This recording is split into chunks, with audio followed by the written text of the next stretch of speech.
Confiança do comércio atinge maior patamar em um ano. Preço do aluguel registra deflação em agosto. E você vai ver também.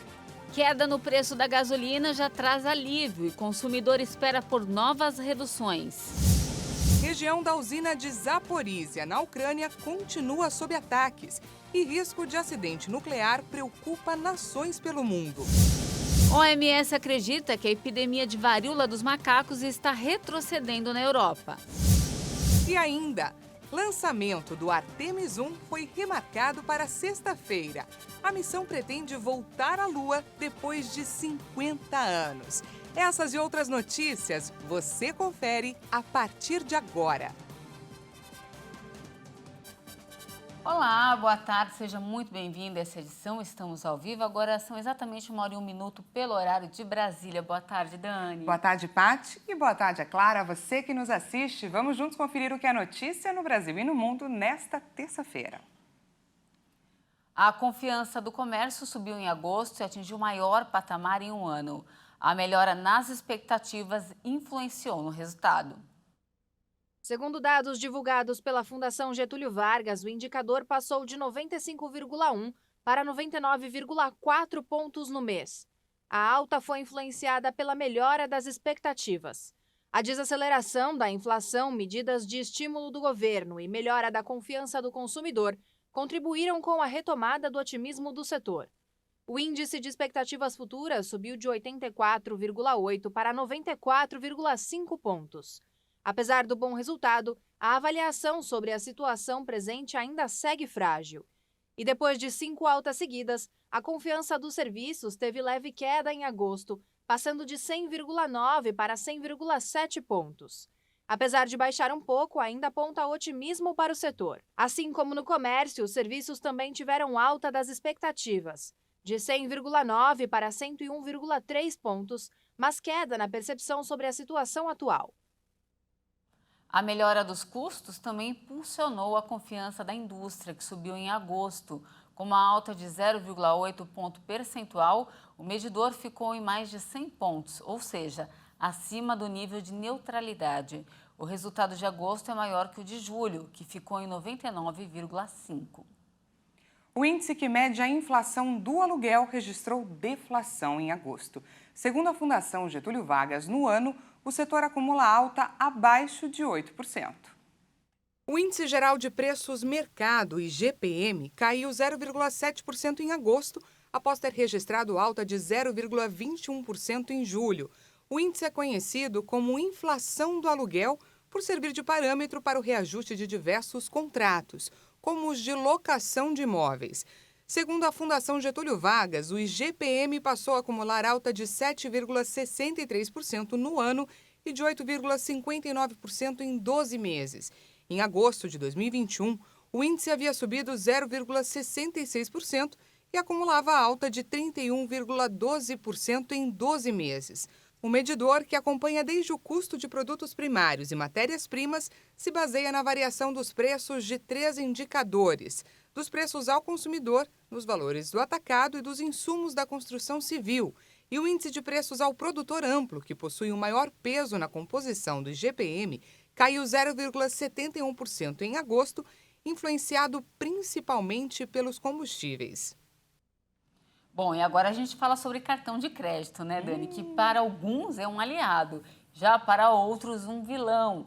Isso porque o juro do rotativo do cartão de crédito já supera 370% ao ano. Pois é, Paty, o uso desse meio de pagamento cresceu, mas aumentou também a inadimplência. Facilidades que podem virar armadilhas. Vamos conferir na reportagem da Maria Clara Leite. Pontos, milhas, prêmios. Quem usa o cartão de crédito tem lá suas vantagens. Mas se não paga a conta em dia, o prejuízo é garantido. E não é pouco, não. Em junho, o juro do rotativo do cartão chegou a 370,4% ao ano, segundo informações divulgadas pelo Banco Central. E existem algumas razões para isso, como explicam os economistas. Primeiro, a taxa de juros básica da economia brasileira ela já vem subindo há algum tempo, né? Vale lembrar que em junho do ano passado, a taxa Selic estava em 4,25% ao ano e agora em junho deste ano, que são esses últimos dados do Banco Central, né, estava em 13,25%. Então subiu aí a taxa básica em 9%. Só por conta disso, naturalmente, todas as demais taxas de operações de crédito vão subir. Ainda mais no caso de operações de risco. Quem vende para você não tem certeza se vai receber o valor vendido. E esse risco é assumido pela empresa de cartão de crédito. Então, normalmente, uma forma de você não estimular a falta de pagamento é cobrar um juro muito elevado, que é exatamente o risco que eu estou tomando por vender para você sem nenhuma garantia, sem nenhuma contrapartida. Esse risco se confirma pelos registros de inadimplência. Só para você ter uma ideia, a taxa de inadimplência com o cartão de crédito saiu de 27,7% do total de crédito para hoje 40% do total de crédito, ou seja, das operações de cartão de crédito estão em atraso, estão inadimplentes. Então isso faz com que as operadoras de cartão de crédito embutem no preço final, que é a taxa de juros, né, esse relativo prejuízo que eles têm com o não pagamento das faturas. O rotativo do cartão deveria ser uma modalidade de crédito emergencial, acessada apenas em momentos de dificuldades. Mas não é bem isso que acontece. Mesmo com uma das maiores taxas de juros, segundo o Banco Central, as transações por cartão de crédito cresceram um pouco mais de 50% em 12 meses, até junho de 2022. E isso, segundo os especialistas, se dá pela facilidade de conquistar esse tipo de cartão em bancos, financeiras ou até no varejo. E não exatamente por ostentação, mas muitas vezes por necessidade. Principalmente porque as pessoas enxergam isso como uma extensão da renda e não por um instrumento de compra que pode ser utilizado de forma esporadicamente. Apesar de ser o meio de pagamento mais acessível para quem quer parcelar uma compra ou até esticar o salário até o final do mês, o cartão de crédito pode ser uma armadilha na vida financeira do trabalhador. Portanto, quem usa precisa ter muita consciência dessa dívida. Sempre com aquele compromisso de pagar a dívida total o mais rápido possível, né? De preferência dentro daqueles 30 dias que a gente recebe de crédito. Ou no menor prazo possível, ou se não for possível pagar, contratar uma outra modalidade de empréstimo que tem um juro mais baixo para deixar o cartão de crédito em dia. Né? Você troca uma dívida cara por uma um pouco mais barata. Né?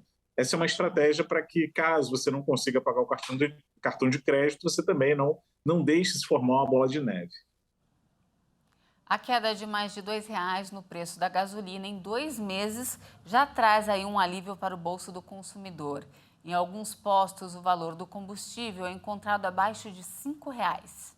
Após o projeto que fixou um teto limitado em 18% para o ICMS sobre os combustíveis e 3 reduções autorizadas pela Petrobras nas distribuidoras, a gasolina teve uma queda de R$ 2,14 no preço médio do litro nos postos do país no período de 2 meses.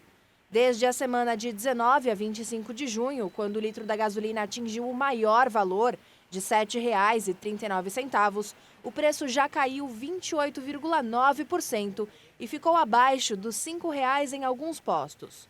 No começo de maio, o valor máximo pago no litro do combustível beirou R$ 9,00. Segundo a Agência Nacional do Petróleo, o preço médio na última semana, entre os dias 21 a 27 de agosto, foi de R$ 5,25. Já o valor mínimo foi de R$ 4,19 e o máximo de R$ 7,00. A queda do combustível ajudou os consumidores a cortarem custos, mas quem trabalha com transporte ainda espera novas baixas no preço. E ontem a Petrobras reduziu em 15,7% o preço da gasolina de aviação. Essa foi a segunda diminuição seguida no valor do combustível, que já havia registrado queda de 5,7% no início desse mês. Mudando de assunto, uma operação da Polícia Civil, iniciada nessa manhã, já prendeu ao menos 25 suspeitos de participar de uma organização criminosa que age na região do Alto do Tietê, na Grande São Paulo.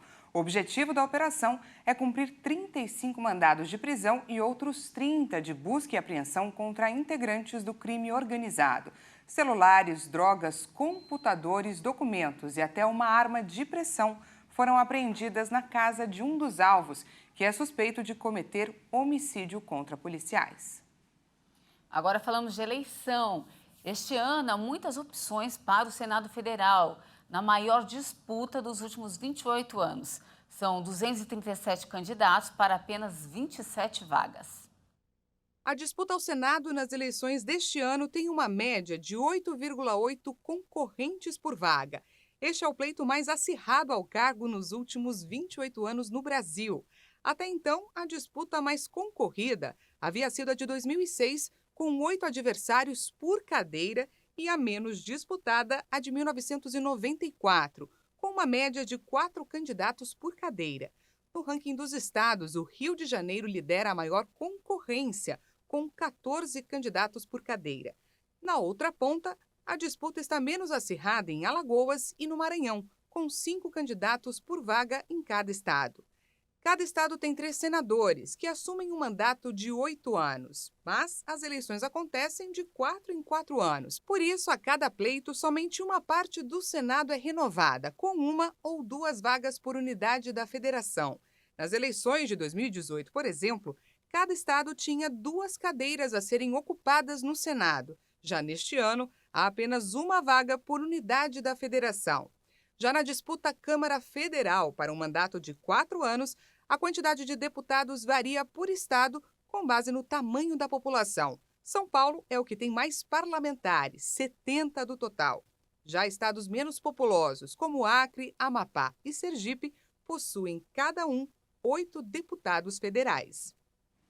Ainda falando de eleições, a partir de hoje, eleitores de todo o Brasil podem consultar pela internet em qual sessão devem se apresentar para votar nas eleições de 2022. Apesar do título de eleitor físico trazer informações sobre o número da sessão, é recomendável fazer a checagem pela internet com antecedência. A sessão eleitoral é o local onde trabalham os mesários e onde cada eleitor é recebido para votar. É importante lembrar que a sessão pode ter mudado nas eleições deste ano. O serviço de consulta pode ser realizado pelo aplicativo e-Título, no site do TSE, o Tribunal Superior Eleitoral, ou na página do TRE, o Tribunal Regional Eleitoral do Estado do eleitor. E para fazer a consulta, é preciso informar o número do CPF ou do título de eleitor, além de alguns outros dados pessoais.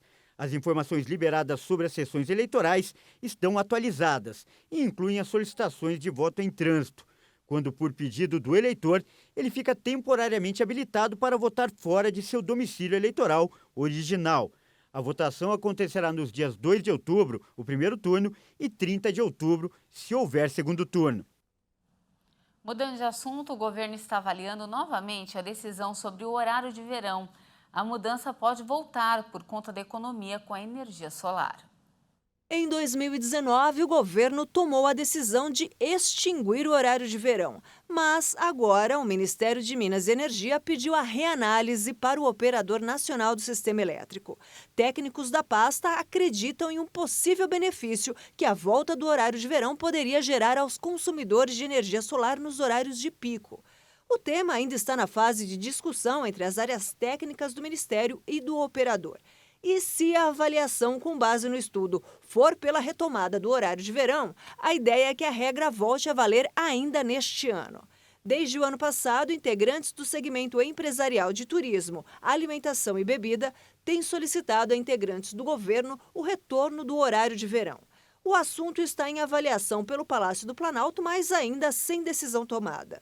Integrantes do governo consideram que, caso seja avaliada como positiva, a mudança no horário de verão pode retornar já em outubro.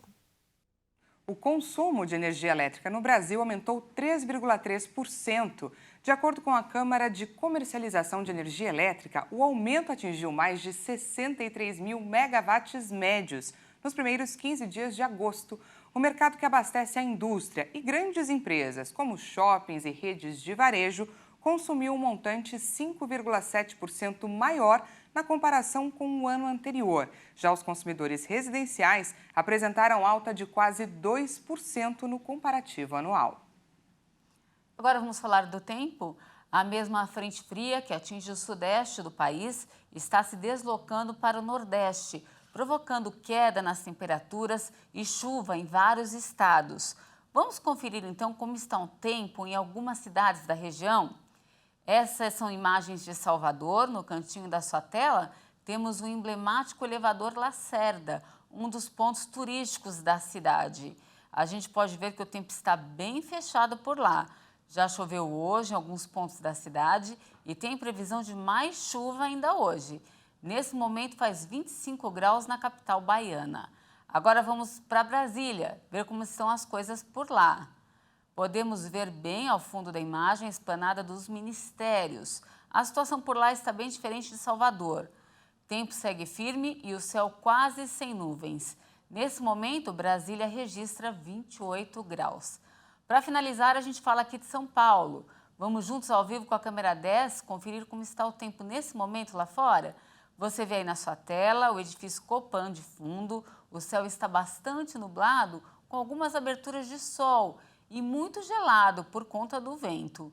De volta comigo, a máxima aqui na capital paulista hoje não vai passar dos 16 graus. E veja a seguir, a OMS acredita que a epidemia de varíola dos macacos está retrocedendo na Europa. E ainda, após falhas técnicas, NASA remarca para sexta-feira o lançamento do foguete Artemis 1 em missão à Lua. Nós voltamos já!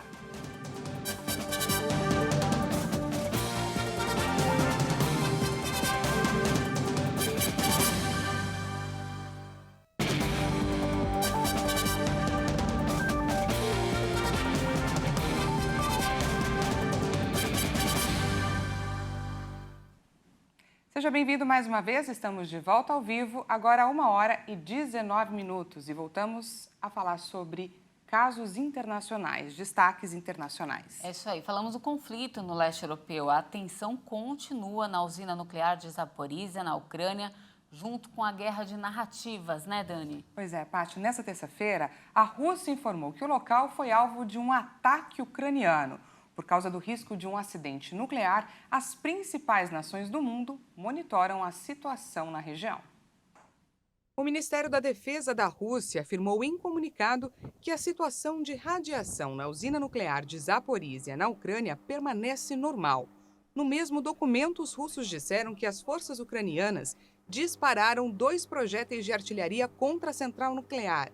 Além disso, houve a queda de um drone ucraniano no telhado de um prédio que armazenava combustível nuclear e resíduos radioativos.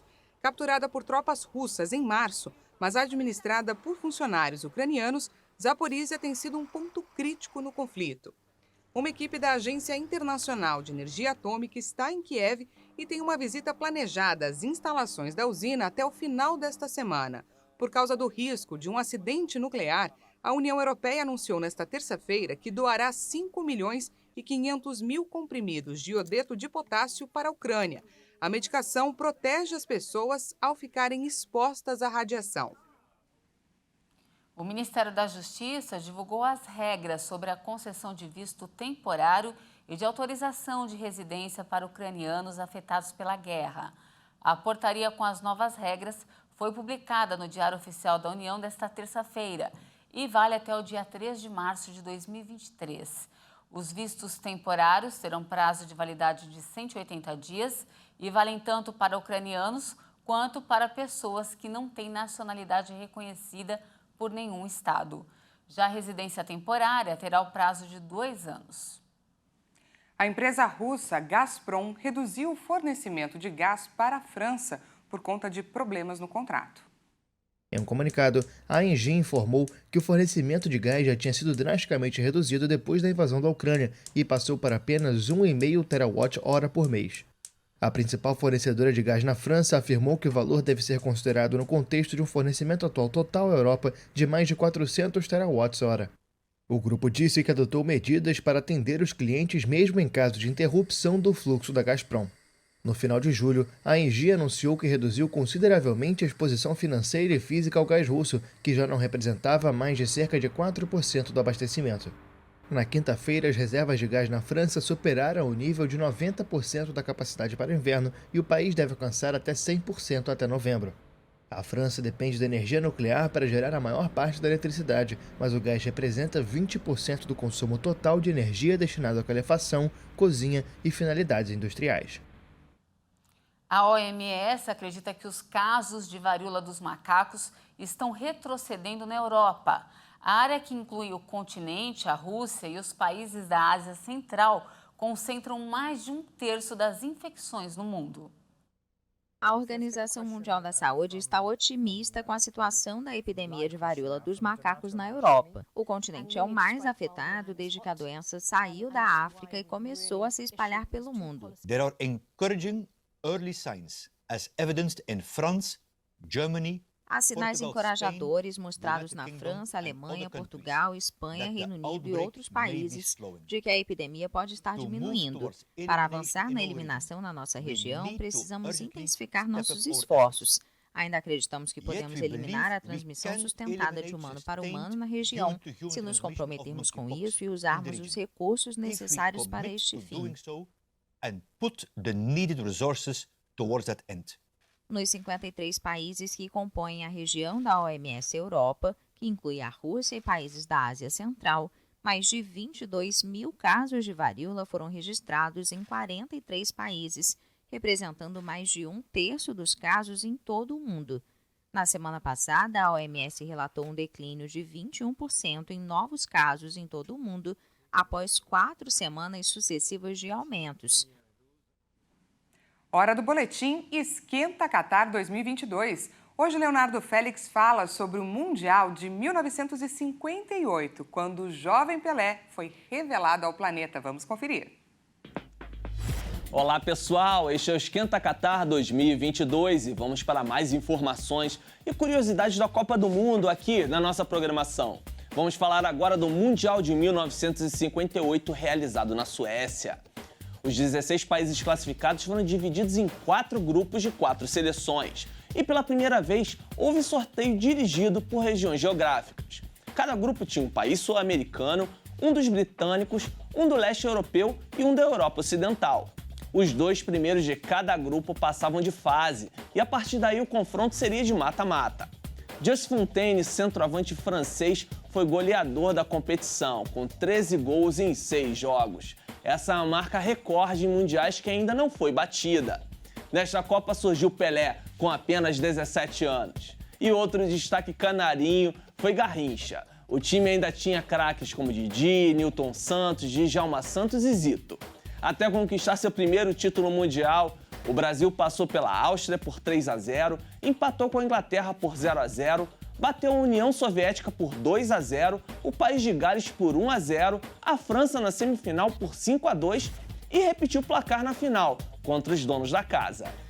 Faltam 82 dias para a Copa do Mundo Qatar 2022. Contagem regressiva, hein? E a NASA remarcou para sexta-feira o lançamento do foguete Artemis 1. A missão pretende voltar à Lua depois de 50 anos, Dani. Pois é, Paty, o chefe da missão citou as dificuldades encontradas ao tentar algo extremamente novo. Vamos ouvir o que ele falou. É um negócio incrivelmente difícil. Estamos tentando fazer algo que não foi feito em mais de 50 anos. Estamos fazendo isso com novas tecnologias, com novos operadores e novas equipes, e um novo comando no controle, um novo software. Estamos aprendendo ao longo do caminho. O lançamento do novo foguete da NASA para a Lua foi cancelado nesta segunda-feira devido a um problema técnico com um dos motores principais. O programa é o plano liderado pela NASA para voltar a enviar seres humanos para a Lua como um trampolim para uma eventual viagem a Marte.